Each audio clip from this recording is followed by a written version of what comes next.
सत्य वचन, अमर वचन, जीवित वचन, दिव्य वचन, सत्य वचन, अमर वचन, जीवित वचन।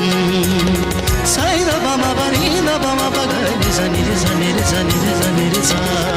दिव्य वचन, सत्य वचन, अमर वचन, जीवित वचन, दिव्य वचन, दिव्य वचन।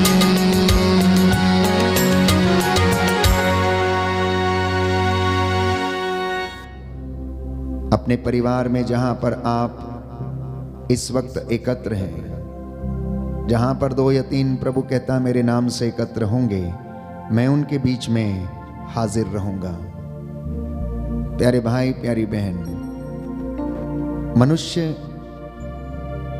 जीवन में जटिलताओं से गुजरता है, शारीरिक चंचलता से गुजरता है, वो भावनात्मकता से गुजरता है, हृदय घात, थकावट, निराशा, मायूसी, दुख एवं सुख का वो अनुभव करता है।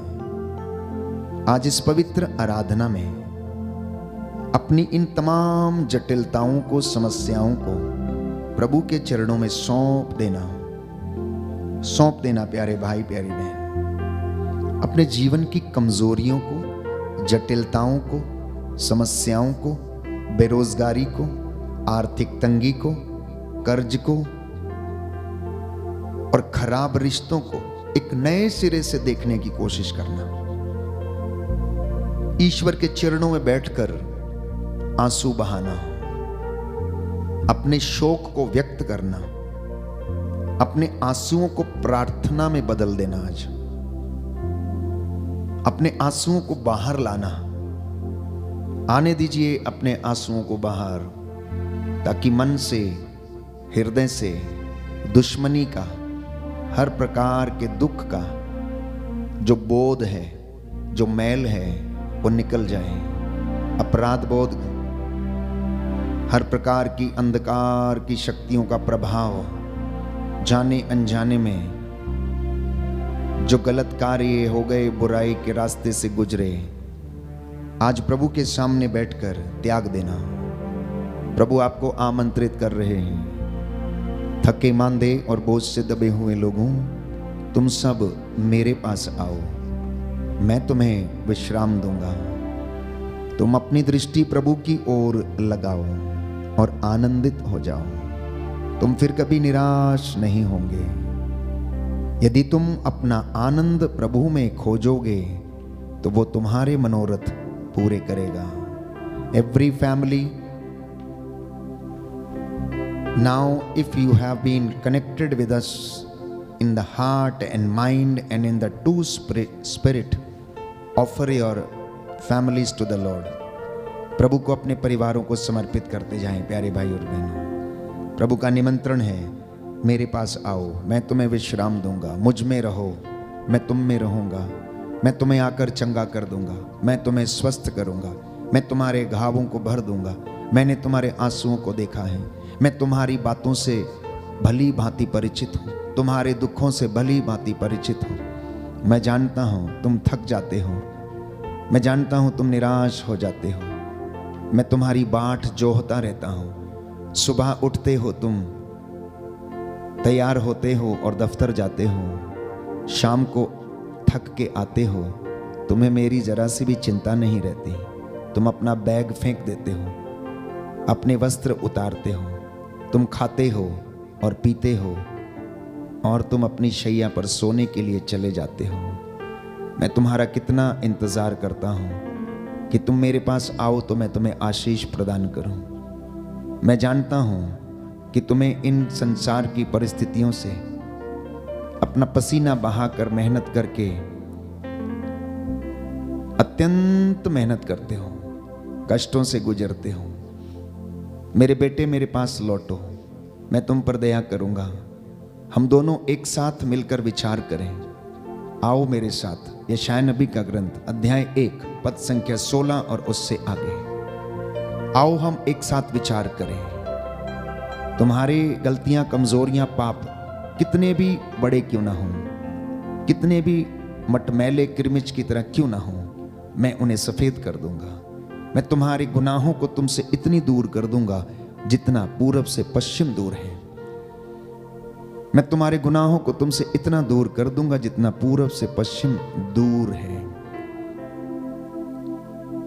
क्या मैं किसी दुष्ट की मृत्यु से प्रसन्न होता हूं? बिल्कुल नहीं। प्रभु कहता है बिल्कुल नहीं। एजेकियल नबी के ग्रंथ में हम पढ़ते हैं, मैं दुष्ट की मृत्यु से प्रसन्न नहीं होता। अध्याय 18 पद संख्या 30 और उससे आगे।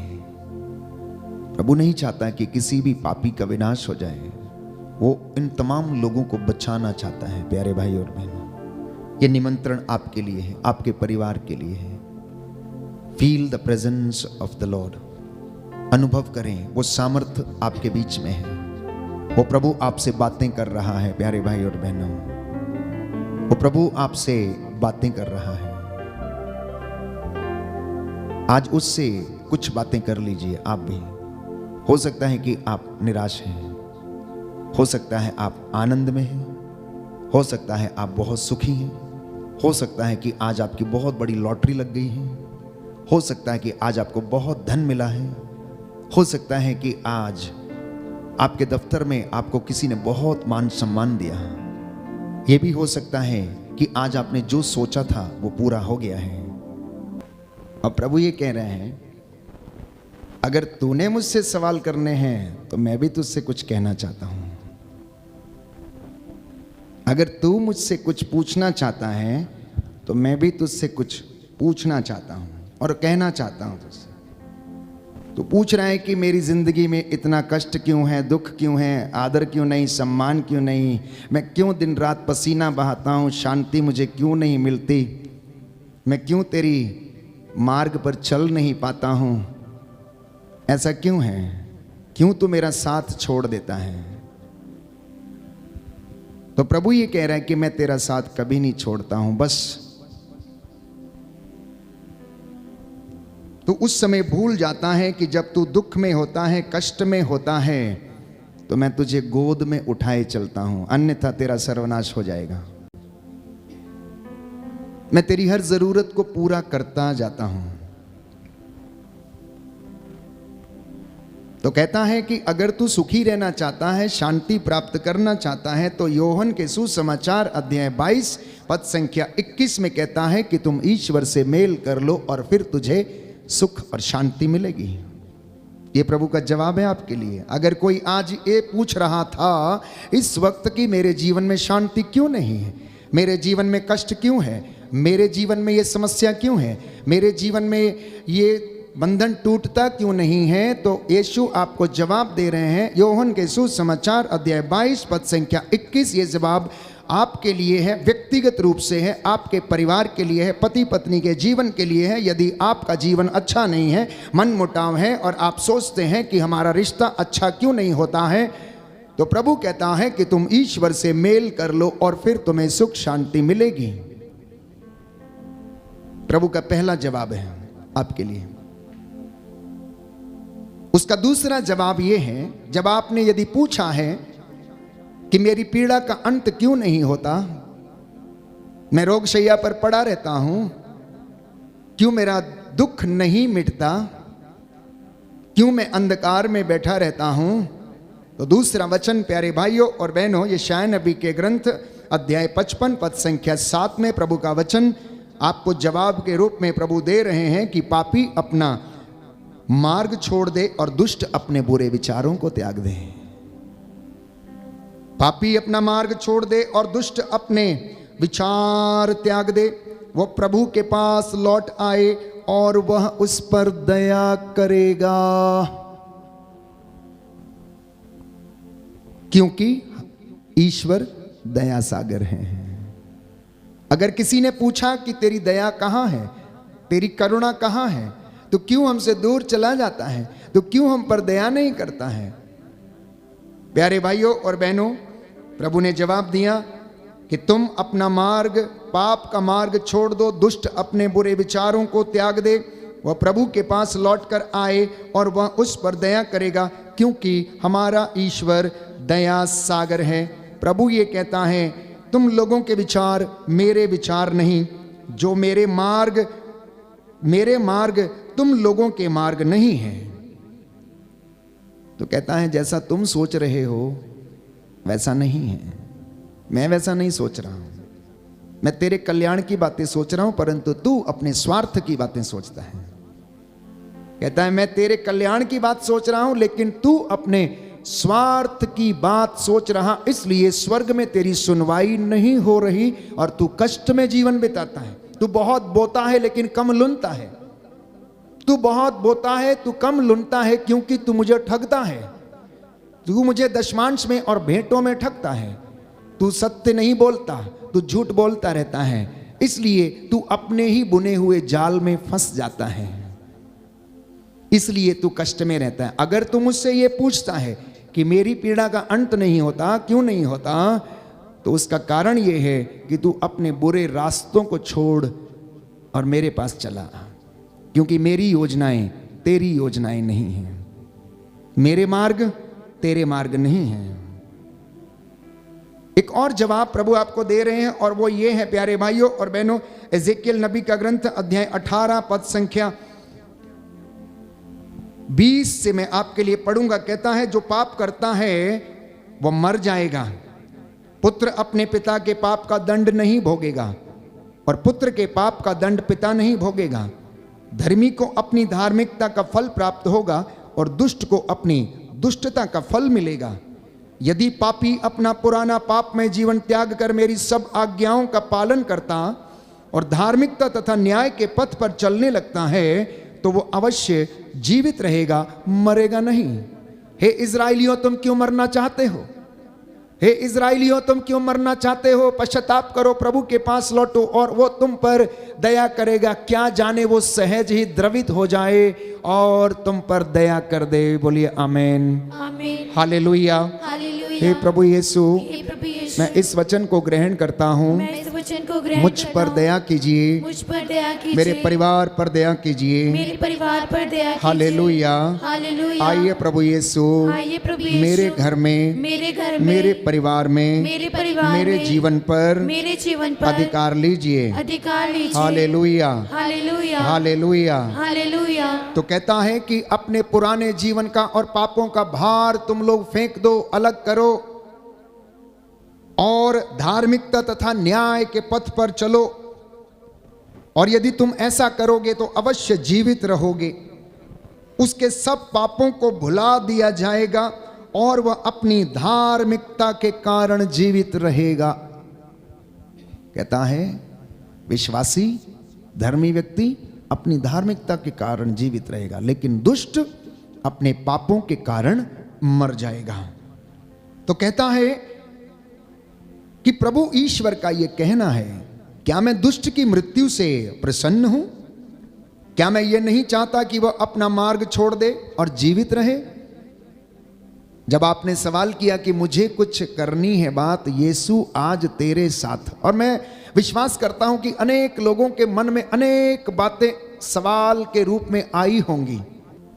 तू अपने स्वार्थ के लिए प्रार्थना करता है, और तू जब प्रार्थना करने के लिए आता है कि तो एक दुकान में जैसे एक व्यक्ति जाता है लिस्ट को लेकर, वैसे तू मेरे पास चला आता है। आत्मा और हृदय की सच्चाई के साथ मेरे पास आ, क्योंकि मैं हृदय की थाह लेता हूं, मैं मनुष्य के विचारों को जानता हूं। इसलिए प्रभु कह रहा है, इज़राइल के घराने मैं हर एक का उसके कर्मों के अनुसार न्याय करूंगा। इसलिए तुम मेरे पास लौटकर अपने सब पापों को त्याग दो, कहीं ऐसा ना हो कि तुम्हारे अपराधों के कारण तुम्हारा विनाश हो जाए। अपने पुराने पापों का भार फेंक दो और एक नया हृदय और एक नया मनोभाव धारण करो। प्रभु ईश्वर ये कहता है, ओ इज़राइलियों, तुम क्यों मरना चाहते हो? मैं किसी भी मनुष्य की मृत्यु से प्रसन्न नहीं होता। तुम मेरे पास लौटकर जीते रहो। बोलिए आमेन, आमीन, हालेलुया, हालेलुया, हालेलुया। हालेलुया। हे प्रभु यीशु, हे प्रभु मैं यीशु, आपके पास आता हूँ, मैं आपके पास आता हूँ, अपने परिवार को अपने परिवार को समर्पित करता हूँ। समर्पित करता हूँ। आज का वचन आज का वचन मेरे लिए है, मेरे लिए है, मेरे उद्धार के लिए है, मेरे उद्धार के मेरे लिए, जीवन के लिए है, मेरे जीवन के मेरे लिए, परिवार के लिए है। मेरे परिवार के लिए मैं इन्हें ग्रहण करता हूँ। मैं इन्हें ग्रहण करता हूँ। Hallelujah, hallelujah, hallelujah. हालेलुया। अब आप पूछेंगे कि हम तेरे पास कैसे लौटे हैं, हम तेरे पास कैसे आए हैं और क्या करना चाहिए। रोज तो आते हैं, इतवार को आते हैं, सुबह उठ के आते हैं, दोपहर को आते हैं, करुणा माला में भाग लेते हैं, आराधना में भाग लेते हैं। अब और हम क्या करें? उपवास करते हैं। कहता नहीं नहीं नहीं नहीं नहीं, तुम उपवास के दिनों में करारे मुक्के मारते हो, तुम उपवास के दिनों में झगड़े करते हो, तुम उपवास के दिनों में झूठ बोलते हो, तुम उपवास के दिनों में अपने नौकर से ज्यादा काम लेते हो, तुम उपवास के दिनों में ये सब करते हो और मैं ऐसे ही चुप बैठा रहूं? नहीं, मैं ऐसा उपवास नहीं चाहता हूं। तुम जब अपनी भेंटें लेकर आते हो तो तुम मुझे उसमें ठग लेते हो। तुम संपूर्ण रूप से मेरे प्रति समर्पित नहीं हो, इसलिए तुम मेरे पास नहीं आ सकते। और तुम अपने स्वार्थ की बातें करते हो, इसलिए मुझसे वंचित रहते और स्वर्ग में तुम्हारी सुनवाई नहीं होती है। इसलिए संत पौलुस कहता है, कुरिन्थियों का दूसरा पत्र अध्याय 7 पद संख्या 1, प्रभु कह रहा है इस वचन के द्वारा, second letter to the Corinthians chapter 7 verse 1, पवित्रता की पूर्णता तक पहुंचने का पूरा पूरा प्रयत्न करो। पवित्रता की पूर्णता तक पहुंचने के लिए पूरा पूरा प्रयत्न करो, और पवित्रता में रहोगे तो मेरे साथ बने रहोगे। पवित्रता में रहोगे तो अभिषेक मेरा तुम्हारे साथ साथ चलेगा। क्लीनेस में रहोगे तो my anointing will follow after you. प्यारे भाइयों और बहनों, प्रभु कहता है मुझे और कुछ बातें तुमसे करनी है। तुमने मुझसे बहुत सारी बातें की, आंसू बहाए, रो लिया और मुझसे कहा। कहता है कि कभी कभी और अधिकांशतः तुम मेरी आत्मा से संचालित नहीं रहते हो, तुम संसार की आत्मा से संचालित रहते हो, और तुम जानते हो कि संसार की आत्मा तुम्हें जीवन प्रदान नहीं कर सकती है। संत पौलुस लिखता है, सुंदर वचन है प्यारे भाइयों और बहनों, कुरिन्थियों का पहला पत्र अध्याय 2 पद संख्या 12 और उससे आगे। कुरिन्थियों का पहला पत्र अध्याय 2 पद संख्या 12 और उससे आगे। हमें संसार का नहीं बल्कि ईश्वर का आत्मा मिला है, जिससे हम ईश्वर के वरदान पहचान सकें। हम इन वरदानों की व्याख्या करते समय मानवीय प्रज्ञा के शब्दों का नहीं बल्कि आत्मा के द्वारा प्रदत्त शब्दों का प्रयोग करते हैं, और इस प्रकार हम आध्यात्मिक शब्दावली में आध्यात्मिक तथ्यों की विवेचना करते हैं। कहता है प्राकृत मनुष्य ईश्वर की आत्मा की शिक्षा स्वीकार नहीं करता। प्राकृत मनुष्य मतलब जो प्रकृति के अनुसार इस दुनिया में आया है, वो ईश्वर की आत्मा की शिक्षा स्वीकार नहीं करता। वह उसे मूर्खता मानता और उसे समझने में असमर्थ है। First letter of Saint Paul to the Corinthians chapter 2 verse 12 onwards. आगे लिखा है, क्योंकि आत्मा की सहायता से ही उस शिक्षा की परख हो सकती है। तो आध्यात्मिक मनुष्य सब बातों की परख करता है। A spiritual man can discern the spirit. A spiritual person, धर्मी व्यक्ति जो है आत्माओं की परख कर सकता है, किंतु कोई भी उस मनुष्य की परख नहीं कर पाता, क्योंकि लिखा है प्रभु का मन कौन जानता है, कौन उसे शिक्षा दे सकता है। हम में तो मसीह का मनोभाव विद्यमान है। Hallelujah, hallelujah, hallelujah. हालेलुया। हे प्रभु यीशु, हे प्रभु यीशु, इस वचन के द्वारा इस वचन के द्वारा मेरे जीवन में शांति आ जाए, शांति आ जाए, चंगाई आ जाए, चंगाई आ जाए। Hallelujah, hallelujah, hallelujah, hallelujah. आइए प्रभु यीशु, आइए प्रभु यीशु, मेरे घर में, मेरे घर मेरे में, परिवार में, मेरे परिवार मेरे में, जीवन में, मेरे जीवन में। Hallelujah, hallelujah, hallelujah, hallelujah, hallelujah. Hallelujah. तो कहता है तुम याद रखो, तुम अंतिम दिनों का अधर्म देखोगे। संत पौलुस लिखता है तिमोथी के नाम दूसरे पत्र अध्याय 3 में कि तुम्हारी सुनवाई इसलिए नहीं होती, तुम्हारी प्रार्थना इसलिए सुनी नहीं जाती, तुम्हारे मनोरथ इसलिए पूरे नहीं होते क्योंकि तुम अंतिम दिनों के अधर्म के जाल में फंसे हुए हो। सुनो, तुम निश्चित रूप से जान लो कि अंतिम दिनों में संकटपूर्ण समय आ पड़ेगा। मनुष्य स्वार्थी, लोभी, डींग मारने वाला, अहंकारी और परनिंदक होंगे। वे अपने माता पिता की आज्ञा नहीं मानेंगे, उनमें कृतज्ञता, भक्ति, प्रेम और दया का अभाव होगा। वे चुगलखोर होंगे, असंयमी होंगे, क्रूर होंगे, हर प्रकार की भलाई के बैरी, विश्वासघाती, दुस्साहसी और घमंडी होंगे। वे ईश्वर के नहीं बल्कि भोग विलास के पुजारी बनेंगे। वे भक्ति का स्वांग रचते किंतु इसका वास्तविक स्वरूप अस्वीकार करेंगे। तुम ऐसे लोगों से दूर रहो। ये जवाब है प्रभु का, ये जवाब है। यदि आपने सवाल किया है कि मैं क्या करूं इस अंतिम दिनों के अधर्म में जबकि मैं फंसा हुआ हूं, तो प्रभु कहता, प्रभु से आपने यदि पूछा कि प्रभु मैं क्या करूं, कैसे मैं उस पार जाऊं, तो प्रभु कहता है कि तुम इन तमाम बातों से तुम क्या करो, दूर रहो, दूर रहो। अगले वचन में लिखा है ये लोग घरों में छिपे छिपे घुसते हैं और उन मूर्ख स्त्रियों को अपने जाल में फंसाते हैं जो अपने पापों के भार से दबकर नाना प्रकार की वासनाओं से संचालित हैं। तुम इससे दूर रहो।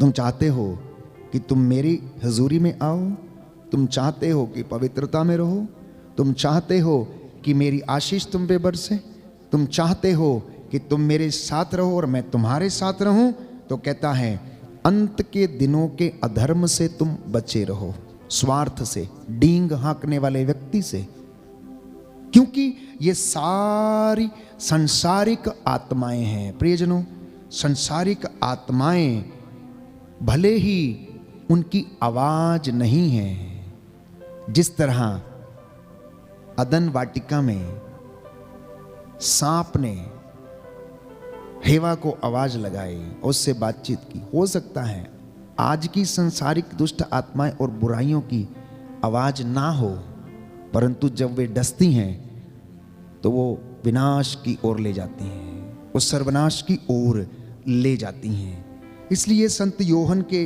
पहले पत्र अध्याय 2 पद संख्या 15, संत योहन का पहला पत्र अध्याय 2 पद संख्या 15 और उससे आगे प्रभु ये कहता है कि संसार से प्रेम मत रखो, संसार से प्रेम मत रखो, क्योंकि यदि तुम संसार से प्रेम रखोगे तो क्या तुम ये नहीं जानते कि तुम ईश्वर के शत्रु बन जाते हो। First letter of Saint John chapter 2 verse 15 onwards. तुम ना तो संसार को प्यार करो और ना संसार की वस्तुओं को। जो संसार को प्यार करता है उसमें पिता का प्रेम नहीं। संसार में जो शरीर की वासना है, आंखों का लोभ है, धन संपत्ति का जो घमंड है, वह सब पिता से नहीं है बल्कि संसार से आता है। संसार और उसकी वासना समाप्त हो रही है, किंतु जो ईश्वर की इच्छा पूरी करता है वह युग युगों तक बना रहता है। यह जवाब है प्रभु का आपके लिए। यदि आप गीत गाते समय प्रभु से पूछ रहे थे, मशवरा कर रहे थे, तो यह जवाब है प्रभु ने दिया कि यदि कोई व्यक्ति ईश्वर की इच्छा पूरी करता है तो वह युग युगों तक जीवित रहेगा, युग युगों तक जीवित रहेगा। सुंदर वचन प्यारे भाइयों और बहनों, याकूब के पत्र अध्याय 4 पद संख्या 4 में हम पढ़ते हैं सुंदर वचन, प्रभु हमें बता रहे हैं, याकूब का पत्र अध्याय 4 पद संख्या 4, कपटी और बेईमान लोगों, क्या आप ये नहीं जानते कि संसार से मित्रता रखने का अर्थ है ईश्वर से बैर करना? और जो संसार का मित्र होना चाहता है वो ईश्वर का शत्रु बन जाता है। क्या आप यह समझते हैं कि धर्म ग्रंथ अकारण यह कहता है कि ईश्वर ने जिस आत्मा का हम में समावेश किया वह उसको अपने लिए चाहता है। ये आत्मा हमें उधार में दिया गया, ये सांसें हमें उधार में दी गई हैं।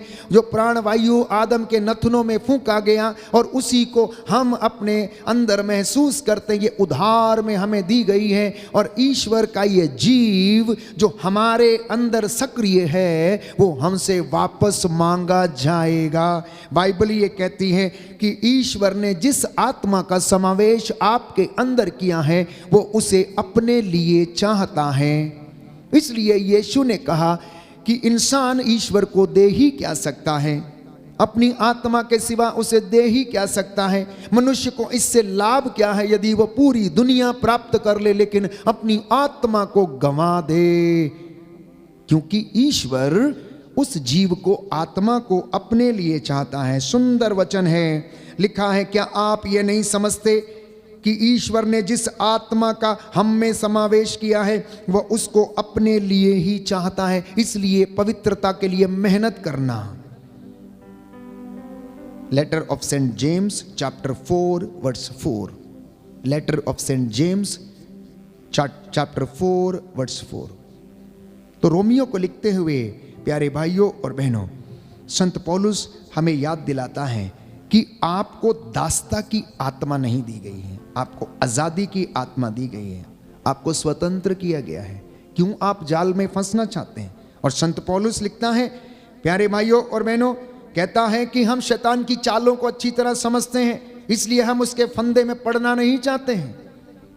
इसलिए आप लोग भी सावधान रहें और उसकी युक्तियों का और उसकी चालों का और उसका सामना करें। और शांति का ईश्वर शीघ्र ही शैतान को आपके पैरों के नीचे कुचल देगा। इस तरीके से संत पौलुस हमें ढारस बंधाता है। रोमियो का पत्र अध्याय 8 पद संख्या 15, सुंदर वचन प्रभु हमें दे रहे हैं और हमसे बातें कर रहे हैं। जो लोग ईश्वर के आत्मा से संचालित हैं वे सब ईश्वर के पुत्र पुत्रियां कहलाएंगे। आप लोगों को दासों का मनोभाव नहीं मिला जिससे प्रेरित होकर आप फिर डरने लगें। आप लोगों को गोद लिए हुए पुत्रों का मनोभाव मिला है जिससे प्रेरित होकर हम पुकार कर कहते हैं अब्बा, हे पिता। आत्मा स्वयं हमें आश्वासन देता है कि हम सचमुच ईश्वर की संतान हैं, चुने हुए लोग हैं, पवित्र की गई प्रजा है, पवित्रता के लिए बुलाए गए हैं। इसलिए अपनी बुलाहट के अनुरूप आचरण करिए, आचरण को सुधारिए, परमेश्वर के पास लौटिए, परमेश्वर के बच्चे और उसकी बच्चियां बनकर उसके पास आइए। क्योंकि लिखा है ईश्वर की संतान पाप नहीं करती, ईश्वर की संतान पाप नहीं करती, वो पाप में नहीं रहती, क्योंकि ईश्वर का तत्व उसमें सक्रिय है और विराजमान है। इसलिए अगर आप शैतान की युक्तियों का सामना करना चाहते हैं तो संत पौलुस कहता है हमें ईश्वर की आत्मा से संचालित होने की आवश्यकता है। और आत्मा का हथियार जो वचन है, पवित्र कलाम है, उसको लेकर आगे बढ़ना है। इसलिए मसीहों के जीवन में 40 के दिनों में विशेष रूप से और अन्य दिनों में भी 3 चीजों का होना अनिवार्य है। प्रभु का वचन, उपवास और प्रार्थना। प्रभु का वचन, उपवास और प्रार्थना। जब आप प्रार्थना करते हैं तो आपको ईश्वर के हथियार चलाने के लिए सामर्थ्य मिलता है। जब आप प्रार्थना में लगे रहते हैं तो ईश्वर के हथियार कौन से हैं?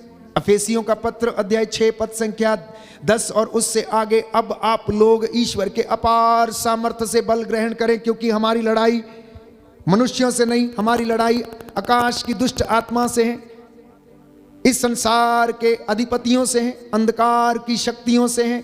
इसलिए आप लोग क्या करो, विश्वास की ढाल पहन लो, मुक्ति का टोप पहन लो, शांति, सुसमाचार, उत्साह के जूते पहन लो, आत्मा की तलवार हाथ में लिए रहो और मुक्ति का टोप पहनकर आप लोग आगे बढ़ो, ये हथियार हैं। धार्मिकता का कवच धारण करो, ये हथियार हैं। लेकिन अगर कोई प्रार्थना नहीं करता है और अगर कोई प्रभु से जुड़ा हुआ नहीं है और अगर कोई व्यक्ति उपवास में नहीं है, ईश्वर से जुड़ा नहीं, तो क्या वो हथियार चला लेगा? नहीं। कोई व्यक्ति कितना भी बड़ा क्यों ना हो, उसे ट्रेनिंग देना है हथियार को चलाने की, उसे ट्रेनिंग देना पड़ेगा। इसीलिए हमें भी वचन को इस्तेमाल करने की ट्रेनिंग प्रभु से लेनी है। वो हमें मिलेगी प्रार्थना के जरिए, वो मिलेगी हमें वचन के जरिए प्यारे भाई और बहनों, और प्रभु हमसे बातें करेगा। तो संत पौलुस कहता है अध्याय 8 पद संख्या 9, यदि ईश्वर का आत्मा सचमुच आप लोगों में निवास करता है तो आप शरीर की वासनाओं से नहीं बल्कि आत्मा से संचालित हैं। जिस मनुष्य में मसीह का आत्मा निवास नहीं करता वो मसीह का नहीं।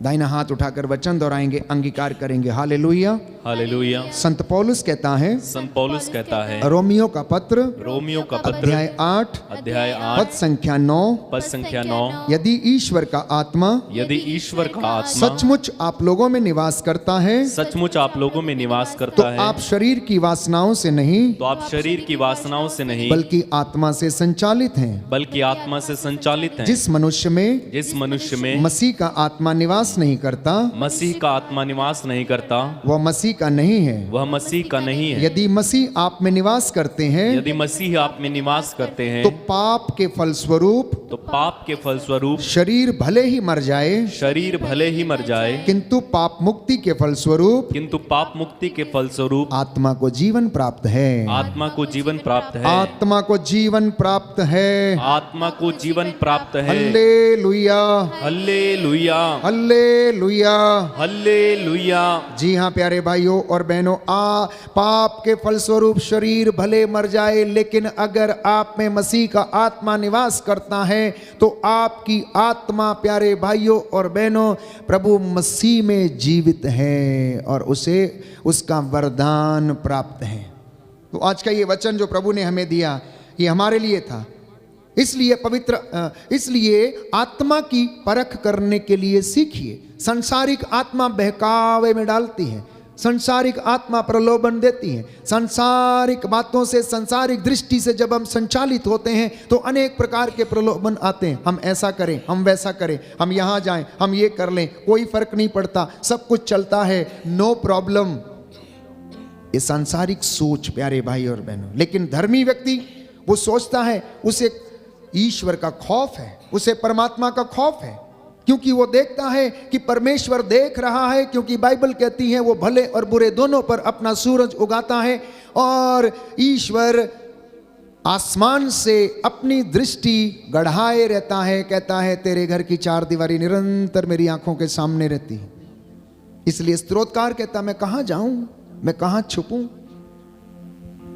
आकाश पर चढ़ता हूं तो तू वहां है, पाताल में छुपता हूं तो तू वहां है, समुद्र में गहराई में छुपता हूं तो तू वहां है, तू तो सब जगह विद्यमान है। मैं कहां जाके तुझसे अपने आप को छिपाऊं, मैं कहां जाके तुझसे अपने आप को छिपाऊं। प्यारे भाइयों और बहनों, आत्माओं की परख करना सीखिए और वो पवित्र आत्मा हमें सिखाएगा, वो पवित्र आत्मा हमें समझाएगा, क्योंकि वो पवित्र आत्मा हमें आशीष देता है, चंगाई प्रदान करता है।